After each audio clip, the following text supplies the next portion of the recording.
부르시는 하나님 되겠습니다. 오전에는 갚으시는 하나님, 오후에는 부르시는 하나님. 부르십니다. 자, 바다에 태풍이 올라온다. 일기예보에서 그러면은 이제 태풍주의보든 태풍경보든 그렇게 발효해서 바다에 나가려는 사람들을 나가지 못하도록 막는 것을 봅니다. 경고하는 것을 보게 됩니다. 그 경고를 들은 사람들은 바다에 나가지 않겠죠. 나가지 말아야죠. 왜냐하면 그들의 목숨은 소중하기 때문에 그렇습니다. 만약 누가 바다에 그래도 나가려고 한다면 그것을 보는 사람은 어떻게 하죠? 나가지 못하도록 막겠죠. 내 생명과는 상관없다 할지라도 그의 생명을 위해서 나가지 못하도록 막을 것입니다. 누구나 위험을 보게 되면 피하라고 경고할 것이고 피하라고 그렇게 말해줄 것입니다. 그 위험을 당하지 말라고 그렇게 말하고 그렇게 경고하는 것은 당연하고 그리고 그것은 정상적인 일입니다. 자, 그럼에도 많은 사람들이 안전 불감증이라고 위험을 경고하는 목소리에 주의를 기울이지 않는 그런 모습을 볼 때가 있습니다. 특히 그리스도인들이 하나님께서 경고하는 그 경고의 메시지를 전할 때면 조금도 귀를 기울이지 않는 것을 보게 되는 것이죠. 지옥 가지 말라고 온 세상을 얻고도 자신의 생명을 그 혼을 잃어버리면 무슨 유익이 있겠느냐고 주 예수 그리스도를 믿으라고 그러면 지옥의 심판을 피할 수 있다고 그렇게 목소리를 높이고 그렇게 경고의 메시지를 전해주고 또 우리 하나님의 경고라는 그런 메시지 전도지도 나눠주지만 콧방귀도 끼지 않죠. 받자마자 찢어버리거나 던져버리는 사람들도 있는 것입니다. 그런 사람들 폭풍의 경고에는 잘 주의하고 경청하지만 지옥의 경고에 대해서는 조금 더 주의를 기울이지 않는 것을 보는 것입니다. 그러나 지옥에 대한 경고를 그게 귀 기울이지 않는 사람들은 결말은 지옥에 가게 될 것이고 종착역은 불못에 던져지는 것입니다. 그것은 죽음이 없는 곳입니다. 그것은 영원한 고통만 있는 곳이고 그곳에는 그들의 벌레도 죽지 않고 불도 꺼지지 않는 곳입니다. 마가복음 9장 44절, 46절, 48절에서는 주님께서는 3번에 걸쳐서 그 지옥만은 가지 말라고 3번에 걸쳐서 토시 하나 틀리지 않고 경고하셨습니다. 삼겹줄은 끊어지지 아니하리라. 혹시라도 44절을 그냥 아무 생각 없이 지나쳤다 할지라도 46절에서는 또 딴 생각하다가 지나쳤을지라도 48절에서만큼은 읽어보라고 3번에 걸쳐서 그렇게 파수하셨습니다. 근데 개역성경은 44절, 46절을 삭제해버리고 듣기 싫은 소리이기 때문인가? 긍정의 메시지만을 좋아하는 사람들 때문인지 그렇게 삭제해버리고 없애버리던 것을 보게 됩니다. 그러나 성경에서 지옥을 가장 많이 말씀하신 분은 다름 아닌 우리 주님이십니다. 15번이나 그렇게 지옥을 사용하셨습니다. 그런 주님께서 성경의 마지막 책에서 마지막 장에서 이제 성경을 끝마치기 전에 죄인들을 부르시는 그 부르심을 우리가 본문에서 보게 됩니다. 우리가 하나님의 사랑이 어떠한 것인지를 안다면 본문에서 하나님께서 마지막으로 부르시는 그분의 마음을 우리는 읽을 수가 있을 것입니다. 하나님께서는 부르시는 하나님이십니다. 최초로 범죄한 아담, 그 아담이 범죄했을 때도 주님께서는 찾아오셔서 부르셨습니다. 그렇게 부르셨던 것처럼 지옥으로 떨어지는 죄인들을 마지막까지 부르시는 주님이십니다. 처음에도 부르셨고 마지막에도 부르십니다. 주님은 처음과 마지막이신데 그렇게 본다면 부르시는 하나님이신 것이죠. 오늘 말씀을 통해서 부르시는 하나님에 대해서 살펴보면서 하나님께서 처음부터 마지막까지 죄인들을 향하여 부르시는 그 음성을 들으면서 주님의 마음을 우리가 읽을 수 있길 바라고 우리에게 오늘 바라시는 주님의 음성이 어떠한 것인가를 여러분들 마음에 새기는 시험 되기를 바랍니다. 자, 첫 번째 부르심을 보겠습니다. 우리 창세기 3장으로 가서 보겠습니다. 창세기 3장 9절을 보시면 처음에 부르심을 보게 됩니다. 첫 번째 부르심입니다. 창세기 3장 9절에서 범죄한 아담을 부르시는 주의 음성을 듣게 됩니다. 주 하나님께서 아담을 부르시고 그에게 말씀하시기를 내가 어디에 있느냐 하시니 내가 어디에 있느냐 주님께서는 찾으셨습니다. 모르셔서 부르시는 게 아닙니다. 못 찾겠다 꾀꼬리가 아닙니다. 주님은 다 아시는 분이십니다. 그가 무슨 짓을 했는지도 알고 계시고 왜 숨었는지도 다 알고 계시는 분이십니다. 그런데 부르십니다. 물으십니다. 그러나 범죄한 아담 그리고 그의 아내 이브는 하나님께 나오기보다는 자신을 숨기는 데 급급했습니다. 무화과 나무 잎으로 자신을 가리는 데 정신이 없었습니다. 자, 성경은 죄의 시작이 어디에서 비롯된 것인지 분명하게 보여주고 있습니다. 그렇게 보여주고 있는 유일한 책입니다. 다른 어떤 경전에도 어떤 책에도 죄의 시작을 발견할 수 없습니다. 알려주지 못합니다. 성경은 죄의 시작이 먹는 것으로 비롯됐다고 말하고 있습니다. 3장 6절에서 여자가 보니 그 나무가 먹음직하고 보기에도 즐겁고 현명하게 할 만큼 탐스러운 나무인지라 그녀가 거기에서 그 열매를 따서 먹고 그녀와 함께한 자기 남편에게도 주니 그가 먹더라. 자, 그 열매에서 난 그 선악과 그 선과 악을 알게 하는 지식의 나무에서 나는 열매를 먹은 아담과 이브는 자신들에게 즉시로 문제가 생겼다는 것을 알게 되었을 것입니다. 그리고 먹기 전부터 그들은 분명히 아담은 알고 있었습니다. 먹으면 죽는다는 것을, 반드시 죽으리라는 것을 알고 있었습니다. 하나님의 심판을 알고 있었던 것이죠. 그러나 아담과 이브가 취한 행동은 그들의 후손에게서나 볼 수 있는 똑같은 모습을 보였습니다. 자, 모든 사람들은 자신이 아담의 후손이라는 것을 증명하기로 하듯이 죄를 짓고 또 그 죄가 드러나게 되면 숨는 것을 보게 됩니다. 무엇으로 숨는 것입니까? 무화과 나무 잎으로 그것을 자신을 숨기려고 하는 것을 보게 됩니다. 자신의 수치를 가리려고 하는 것을 보게 됩니다. 지금도 많은 사람들이 무화과 나무 잎으로 자신들을 가리면서 자신들의 그것을 의로 여기면서 하나님 앞에 나오지 않고 있습니다. 사람이 자신의 그 죄로부터 구원받기 원한다면, 구원받으려고 한다면 죄를 감추어서는 안 되는 것입니다. 죄를 자백하고 하나님께 나와야 치유를 받는 것입니다. 하지만 사람들이 너무나 어리석어서 무화과 나무 잎을 찾기 위해서 하나님으로부터는 떠나는 것을 보게 됩니다. 그들은 무화과 나무 잎이 절대로 시들고 썩어질 것처럼 그렇게 여기지 않고 그것을 붙들고 있지만 그것은 곧 시들어버리는 그런 것입니다. 자, 하나님께서는 그들을 향해서 부르십니다. 내가 어디에 있느냐? 사람들은 자신들이 어디 있는지를 알아야 되는 것입니다. 사람들은 죄 가운데 있는 것입니다. 그들은 저주 아래에 있는 것입니다. 아담의 범죄로 인해서 남자는 땀 흘려 일을 해야 먹을 것을 얻게 되었고 그렇게 일을 해야만 땅은 그 소산을 낼 수가 있게 된 것이죠. 땅도 저주를 받았습니다. 아담의 저주로 인한 것입니다. 여자들은 고통 중에 아이를 낳는 그러한 저주가 바로 최초의 아담 부부를 통해서 그렇게 내려진 저주인 것입니다. 그들은 저주 가운데 있습니다. 그들은 죽음을 앞두고 있습니다. 어디에 있는 것입니까? 그들은 이런 가운데 있는 것입니다. 하루를 살면 하루를 산 만큼 그들은 죽음을 향해서 가고 있는 것입니다. 한번 죽는 것은 정해진 것이고 그 뒤에는 심판이 정해져 있는 것이고 확률로 말하라고 한다면 100%입니다. 그 100%의 확률 그리고 그 죽음 뒤에 심판이 있는데 100%인데 사람들은 어리석어서 로또 복권은 그 확률이 얼마나 되는데 거기에다가 투자는 하면서 100%의 확률이 되는 바로 자신의 혼의 구원에는 귀담아 듣지 않고 그 경고를 무시하는 것을 보게 되는 것입니다. 우리가 이해가 안 되죠. 그러나 우리도 옛날엔 그랬습니다.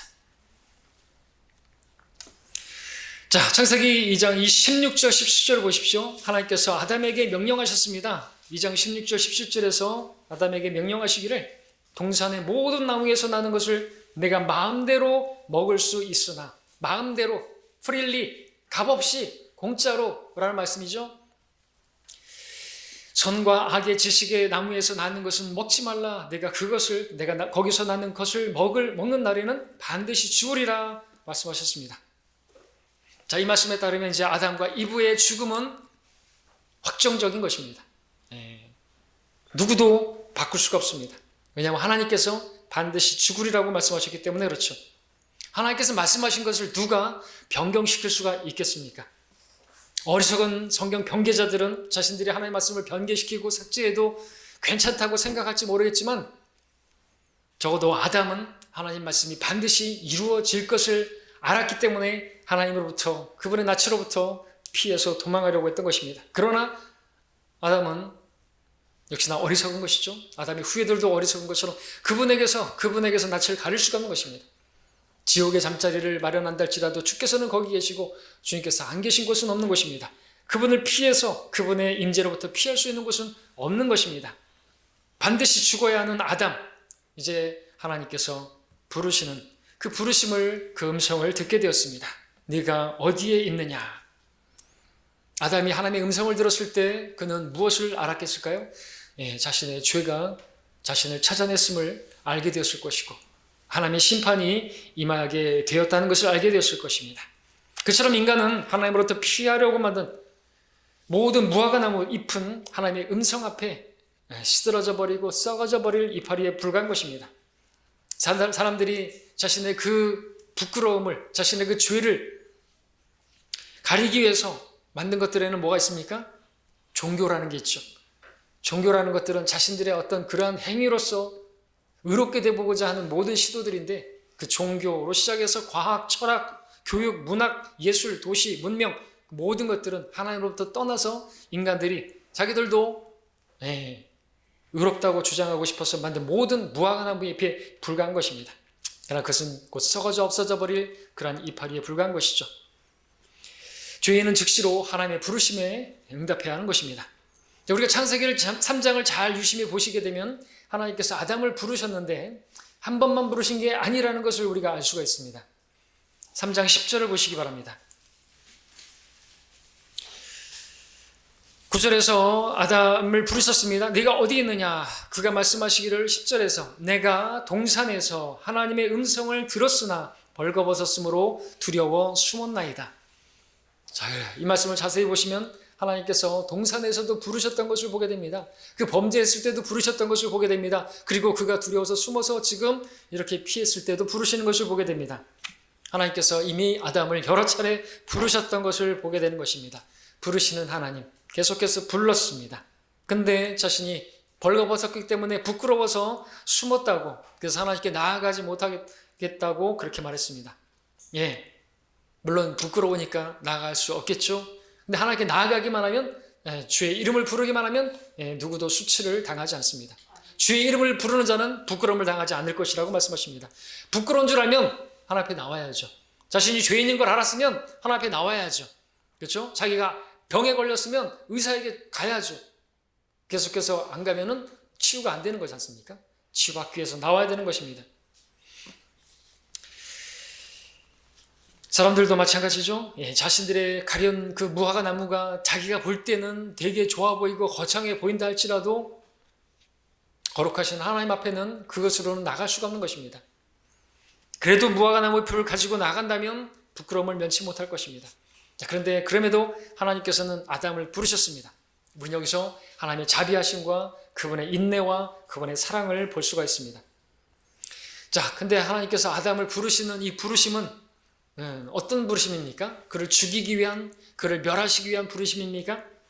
만약 하나님께서 그를 죽이기를 원하셨다고 한다면 그는 절대로 살아남을 수가 없었을 것입니다. 하나님께서는 그에게 어린 양의 가죽옷을 예비하시고 그를 부르셨던 것을 보게 되는 것입니다. 어쩌면 이미 어린 양을 죽이시고 그 가죽옷을 마련하시고 그리고 아담을 부르시는 그런 부르심을 우리가 생각해 볼 수 있습니다. 마치 우리를 위해서 어린 양이신 예수 그리스도를 죽이시고 우리에게 어린 양 예수 그리스도의 의를 예비하시고 우리를 부르셨던 것처럼 말이죠. 하나님께서 아담을 부르신 것은 구원하기 위해서 부르셨던 것이지 멸하기 위해서 찾아오신 것이 아닌 것입니다. 우리 주님께서도 마찬가지죠. 인자는 잃어버린 자들을 찾아 구원하려고 온 것이지 멸하기 위해서 오신 것이 아니라고 말씀하셨습니다. 그래서 죄인을 향한 첫 번째 하나님의 부르심은 구원을 위한 부르심인 것을 보게 되는 것입니다. 부르시는 하나님. 두 번째, 2000년 전에 이 땅에 육신을 입고 오신 우리 하나님에 의해서 이루어졌습니다. 우리 함께 보죠. 마태복음 9장 13절입니다.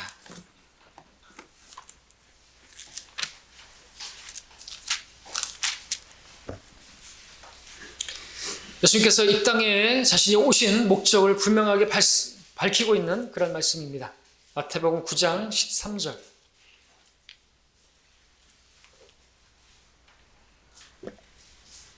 언젠가 우리 그날의 묵상, 오늘의 묵상의 말씀에서 나왔었죠. 자, 너희는 가서 나는 자비를 원하고 제사를 원치 아니하느니라는 말씀의 의미를 배우라. 나는 의인들을 부르려고 온 것이 아니요 죄인들을 회개에 이르게 하려고 왔노라 말씀하셨습니다.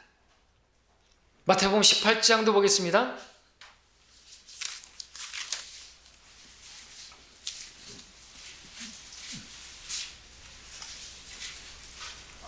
한 목소리를 읽죠. 시작. 인자가 온 것은 잃어버린 자를 구원하려는 것이라. 개역성경에는 없음으로 되어 있습니다. 주님께서 오신 목적을 분명하게 밝히고 있는 구절인데 말이죠.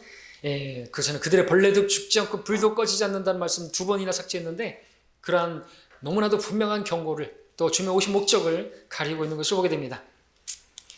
자, 2000년 전 이스라엘 땅에 오신 예수 그리스도 하나님께서 육신을 입고 이 땅에 오셨으면서 그리고 죄인들을 부르셨습니다. 이스라엘의 왕으로 오신 그분은 보라 천국이 가까이 왔느니라. 회개하라. 천국이 가까이 왔다. 하시면서 이스라엘 백성들을 부르셨습니다. 그것은 그들을 구원하시기 위한 하나님의 부르심이었습니다. 그러나 어떻게 됐습니까? 이스라엘 백성들은 고의로 바로 그들의 조상들이 그러했던 것처럼 하나님의 부르심을 걷어찼습니다. 사도행전 7장 39절에서는 스테판이 설교하면서 이렇게 말했습니다. 우리 조상은 그에게 복종하기를 원치 않아서 그를 거부하고 오히려 그들의 마음이 이집트로 다시 돌아가서 그랬는데 그 조상들이 그랬던 것처럼 지금 주님께서 2000년 전에 오셨던 그 육신으로 오신 하나님께서 오셔서 부르시는데 또 그 부르심을 거부했던 거죠. 우리 마태복음 22장 37절 보겠습니다.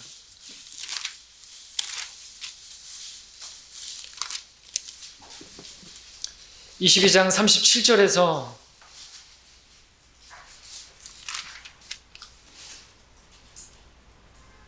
23장입니다. 죄송합니다. 23장 37절입니다. 오 예루살렘아 예루살렘아 선지자들을 죽이며 너에게 보낸 사람들을 돌로 치는 자야. 마치 암탉이 자기 병아리들을 날개 아래에 함께 모으듯이 내가 얼마나 자주 내 자녀들을 모으려고 하였더냐. 그러나 너희가 원치 아니하였도다. 스테판이 설교했던 것처럼 그 조상들이 그렇게 복종하기를 원하지 않았던 것처럼 그렇게 보냈던 선지자들을 죽이고 보낸 사람들을 돌로 치던 그런 왜 그렇게 보내신 것이죠. 주의 종들을 보내셨던 것이죠. 불렀던 것입니다. 회개하라고. 근데 거부했습니다. 그러나 주님께서 이제 오셔서 그들을 부르시는 것입니다. 그런데 또 자녀들을 모으려고 하는데 너희가 원치 아니하였도다. 요한복음 5장 40절에서는 너희가 생명을 얻으려고 내게 오기를 원치 않는도다. 주님께서 부르시는데 오지라는 것입니다. 오라 말하게 하는데 오지라는 것입니다. 자, 2000년 전 주님께서 한 민족 이스라엘을 구원하려고 부르셨습니다. 그러나 그들은 그 부르심을 거절하고 말았습니다. 그래서 하나님의 부르심은 이제 자기 백성 이스라엘에게서 모든 사람들에게로 확장되었습니다. 요한복음 1장 12절이죠. 그러니까 자기 백성에게 오셨으나 자기 백성이 그를 영접하지 아니하더라. 그러나 누구든지 그를 영접하는 사람들에게는 하나님의 아들들이 되는 권세를 주셨으니 그의 이름을 믿는 사람들에게니라. 하나님께서 한 죄인을 창세기에서 그렇게 구원으로 부르셨는데 그리고 육체로 오신 하나님께서 한 민족을 그렇게 구원으로 부르셨는데 그 부르심이 거절되자 결국엔 온 인류를 향한 부르심으로 바뀌게 되었습니다. 주님께서는 이제 오늘 모든 사람들을 향해서 부르고 계십니다. 주 예수 그리스도를 믿으라 부르고 계십니다. 수고하고 무거운 짐진자들아 다 내게로 오라. 유대인들뿐만 아니라 이방인들도 부르고 계십니다. 로마서 9장 24절에서 곧 우리에게니 그가 우리를 부르셨으되 유대인들 중에서뿐만 아니라 이방인들 중에서도 부르셨느니라. 유대인이나 이방인이나 차별이 없습니다. 그분의 음성을 듣고 나오기만 하면 누구나 구원받을 수 있습니다. 누구든지 그를 영접하기만 하면 누구나 하나님의 가족이 되고 하나님의 아들들이 되고 왕같은 제사장이 될 수가 있습니다. 하나님께서 아담을 부르시면서 어린 양의 가죽으로 된 옷을 그 옷으로 아담의 수치를 가려주셨습니다. 그것처럼 하나님께서는 죄인들을 부르시면서 하나님의 어린 양의 그 보혈로서 죄인들의 모든 죄악을 가려주시고 덮어주시고 깨끗하게 하시려고 하시는 것입니다. 그 안에서 우리가 그의 보혈을 통하여 구속 곧 죄들의 용서함을 받았느니라. 다른 무엇으로 아니죠? 보혈, 우리 물로 씻는다고 해서 세례로 아닙니다. 침례도 우리 죄를 씻는 것이 아닙니다. 오직 보혈을 통해서 우리 죄들이 용서를 받는 것이죠. 골로새 1장 14절 개역성경에는 또 중요한 말씀이 삭제가 됐죠. 그의 보혈을 통하여가 삭제가 되었습니다. 주님께서 죄인들을 부르시는 이유는 죄인들의 죄들을 깨끗하게 하시고 정결케 하시고 하나님의 의로 옷 입혀주시고자 구원하시고자 부르시는 것입니다. 그 부르심에 반응하지 않으면 그 죄인은 무화과나무 잎이 태양이 떠오르게 되면 시들어버리는 것처럼 우리의 의의 태양이신 주님께서 오시는 날에 다 썩어져 버릴 것입니다. 자, 하나님의 부르심은 창세기에서뿐만 아니라 복음서에까지 이어지고 있습니다. 그 부르심은 구원으로의 부르심이고 그 부르심은 이제 요한계시록에까지 이루고 있습니다. 마지막 부르심 세 번째, 오늘 본문으로 다시 돌아오겠습니다. 오늘 본문은 성경의 마지막 초청이고 하나님의 부르심입니다. 그 부르심은 이제 성령과 신부를 통해서 부르십니다. 마지막 책 마지막 장에서 하나님께서는 성령님과 어린 양의 신부를 통해서 죄인들을 부르고 계십니다. 본문을 다시 한번 읽습니다. 또 성령과 신부가 말하기를 오라 하더라. 듣는 자도 오라 말하게 하고 또 목마른 자도 오게 하며 원하는 자는 누구든지 생명수를 값없이 마시게 할지어다. 오라 오라. 하나님께서 노아에게 말씀하셨습니다. 오라고, 방주 안으로 들어오라고. come. 개역성경에는 또 들어가라고.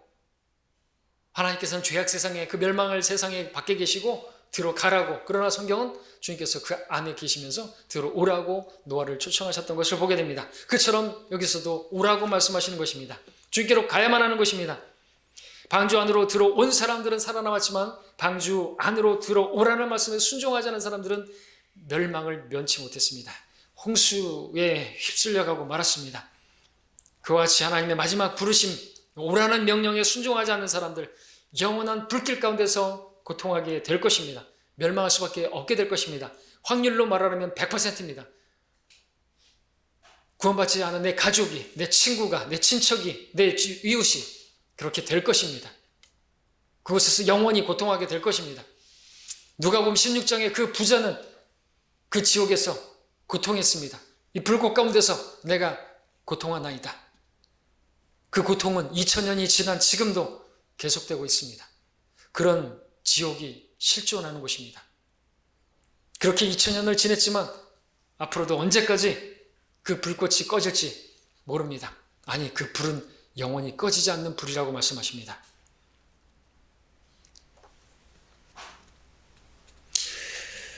자, 오늘 본문에서는 값없이 주어지는 생명수가 나오고 있습니다. 이 생명수, 값없이 주어지는 선물이라고 성경은 말씀하십니다. 근데 마귀는 이 값없는 하나님의 선물을 혐오합니다. 그래서 성경에서 그 단어들을 삭제하지 못해서 안달이 나 있습니다. 우리는 마귀에게 속은 이브가 처음 제거한 하나님 말씀이 바로 값없이라는 단어인, 마음대로라는 단어인 프릴리라는 단어를 인 것을 보게 됩니다. 로마서 5장 16절에도 보니까 개역성경에는 값없는 이라는 단어가 삭제가 되어 있습니다. 이는 심판은 한 사람으로 말미암아 정죄에 이르렀지만 값없는 선물은 많은 범죄로 인하여 의롭다 하심에 이르기 때문이라. 개역성경에는 값없는 이라는 단어가 삭제가 됐습니다. 고린도전서 2장 12절에서도 이는 우리로 하나님께서 우리에게 값없이 주신 것들을 알게 하려 하심이라 했습니다. 하나님의 선물은 값없는 것입니다. 하나님의 선물이 왜 값없는 줄 아십니까? 왜 그렇습니까? 네? 값을 매길 수 없을 정도로 비싸기 때문에. 오전 설교를 기억해 보십시오. 이미 다 값을 지불하셨기 때문에 그렇죠. 하나님께서 엄청난 값을 지불하신 것입니다. 하나님께서 육신을 입고 오셔서 그 값을 다 지불하신 거예요. 자신의 몸값으로, 피값으로 다 지불하셨기 때문에 우리 편에서는 값없음이지만 많은 사람들이 오해하고 있죠. 구원을 싸구려로.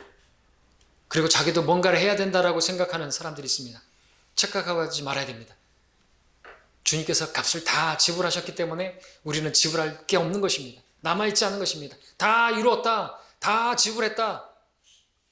우리가 구원을 위해서 해야 할 일은 아무것도 남아있지 않은 것입니다. 우리가 뭔가를 또 지불해야 될 게 아무것도 없는 것이죠. 구원은 선물입니다. 어떤 선물? 선물이 뭔지 모르십니까? 개혁성경에는 또 선물을 또 은사로 많이 바꿔놨는데 은사가 뭐예요? 선물이지. 기프트. 영어로 기프트인데 왜 은사로도 바꿔가지고 그 선물 값없이 주어지는 그렇게 주어지는 것이 선물이지. 그러니까 오늘날 구원을 행위로 받을 수 있다고 행위가 있어야지 구원을 받을 수 있다고 가르치는 모든 교회들을 가르치는 그 목사들은 다 마귀의 종들이고 사탄의 회당이 되는 것입니다. 정말 그렇게 예수님 믿음을 뿐만 아니라 믿으면 그냥 뭐 칭의 구원이고 그리고 성화 구원이 또 따로 있다고 가르친다면 그것은 마귀에게 속은 자들인 것이죠. 이브가 마귀에게 속아서 마음대로라는 단어를 삭제했지 않습니까? 그처럼 마귀에게 속은 사람들이 마음대로 값없이 프릴리 공짜로 주어지는 그 구원을 공짜가 아니라고 구원받은 다음에 믿은 다음에 예수를 믿음으로 의롭다고 칭해줬지만 마치 아이가 뱃속에서 10달 동안 잘 견뎌야지 그렇게 나와야지 아이로 태어나는 것처럼 유산될 수도 있는 것이다. 그러면서 계속해서 완료 진행형이다 라고 말해요. 우린 이미 태어났는데 말이죠. 아직 뱃속에 있는 아기라는 것이죠. 말이 안 돼요. 비유도 맞지 않는 것입니다. 자, 하나님의 음성을 들은 사람들은 하나님께 나와야 됩니다. 나오지 않을 이유가 없지 않습니까? 길거리에서 핸드폰을 공짜로 준다고 갤럭시 21인가? 최신 폰으로 준다 그러면 어떻게 할까요? 줄을 잘 쓸걸요? 애플에서 무슨 핸드폰을 공짜로 준다 그러면은 줄을 설 겁니다. 아주 전날부터 쓸 겁니다. 그런데 영원한 생명을 준다는데 줄을 서기는요. 곱한기도 안 끼네요. 참 어리석은 사람들이죠. 왜 그런 줄 아십니까? 마귀가 그들의 눈을 가리고 있기 때문에 그렇습니다. 이 세상 신이 그들의 복음의 광채를 가려서 그들이 믿지 못하는 것이죠. 마귀가 하는 거예요. 마귀가. 우리 충장로에서 복음 전하다 보면 나는 무엇인가? 나는 뭐 하고 있는 것인가? 나 혼자 떠들고 있는 거예요. 어쩜 그렇게 조금도 관심도 안 갖는 거예요. 이거죠. 그래도 가면서 이렇게 하는 사람은 그래도 듣기는 듣나 보다 하죠. 아예 콧방귀도 안 끼고 가요. 그냥. 나는 투명인간이에요. 자, 와야죠. 값없이 주어진다는데 그러면서 어디 막 가고 막 아이스크림 빨면서 가고 뭘 보러 가는 것이에요. 영화 보러 가고 뭐 마시러 가고 술 마시러 가고 나와야죠. 예수께서 말씀하시기를 이 물을 마시는 사람은 다시는 목마르지 않거니와 다시는 목마르지 않습니다. 내가 주는 물을 마시는 자는 누구도 목마르지 않을 것이라고 영원히 목마르지 않을 것이라고 내가 주는 물은 그 사람 안에서 영원한 생명으로 솟아오는 샘물이 될 것이다. 그렇게 요한복음 4장에서 말씀하셨는데 여기서도 말씀하십니다. 오라고 생명수를 값없이 마시게 하겠다고 말입니다. 자, 이상으로 우리는 하나님의 부르심을 보았습니다. 오늘 하나님의 부르심, 본문의 부르심, 마지막 하나님의 부르심입니다. 처음에 아담을 부르셨듯이 또 이스라엘 백성 한 민족을 부르셨던 것처럼 온 인류를 부르셨던 것처럼 하나님의 마지막 부르심도 구원으로의 부르심입니다. 하나님께서는 모든 사람이 구원받기를 원하십니다. 구원받는 방법을 아주 쉽게 만들어 놓으셨습니다. 하나님께서는 마지막까지도 모든 사람이 구원받도록 그렇게 바라기를 바라시면서 아무도 멸망하지 않기를 바라셔서 지금도 오래 참고 기다리고 계십니다. 주님께서 속히 오실 때가 됐는데도 아직 오시지 않는 것은 한 사람이라도 더 멸망하지 않고 구원에 이르게 하시려고 기다리고 계시는 것입니다. 주님께서는 마지막까지도 죄인들을 부르고 계시는 것입니다. 성경의 마지막 책 마지막 장에서까지 죄인들을 부르시면서 성경을 그렇게 마치고 있습니다. 이렇게 부르시는 하나님의 모습을 보시기 바랍니다. 오늘 말씀을 통해서 무엇을 여러분들은 보십니까? 무엇을 여러분에게 말씀하고 계십니까? 오늘 본문에 보니까 성령과 신부가 죄인들을 부르고 있습니다. 신부는 저와 여러분입니다. 성령님은 저와 여러분 안에 계십니다. 성령님께서는 저와 여러분 안에서 죄인들을 부르라고 우리를 부르고 계십니다. 듣는 자들로 하여금 오라 말하게 하시는 분이 성령님이십니다. 여러분 안에 성령님이 계십니까? 그럼 성령님께서 말씀하실 것입니다. 저 죄인들에게 오라고 말하게 하라고. 오라고 말하도록 부르시는 분이 성령님이시라는 것이죠. 그러니까 우리 성령님을 우리가 모셨다고 한다면 뭐 이상한 방언하고 뭐 이상한 일을 하는 게 아니라 죄인들로 하여금 오게 하는, 우리로 하여금 증인의 사명을 감당하게 하는 그 일을 하시는 것입니다. 성령께서 임하신 능력을 받으리니 예루살렘과 유대와 사마리아 땅끝까지 이르러 복음을 전파하라 그랬습니다. 증인이 되라 그랬습니다. 자, 하나님께서는 지금도 죄인들을 부르고 계시고 아직까지도 죄인들을 위해서 오래 참고 기다리고 계십니다. 우리 그리스도인들은 무엇을 해야 되겠습니까? 이 땅에서 그리스도인들은 해야 하는 일은 자아 성취나 이 세상을 이롭게 하는 것이나 그런 것이 아니라, 돈 더 벌고 그런 것이 아니라 죄인들을 복음으로 부르는 일을 해야 하는 것입니다. 하나님께서 마지막까지도 죄인들을 부르고 계시듯이 우리 그리스도인들도 생명이 다하는 마지막까지, 또 주님께서 오시는 그때까지 죄인들을 부르는 그 일을 우리 삶 가운데서 해야만 하는 것입니다. 하나님의 부르심을 받은 우리가 죄인들을 부르는 그 일을 위해서 부름을 받았다는 것을 기억하시고 주님의 부르심에 합당히 반응하는 우리가 되기를 바랍니다.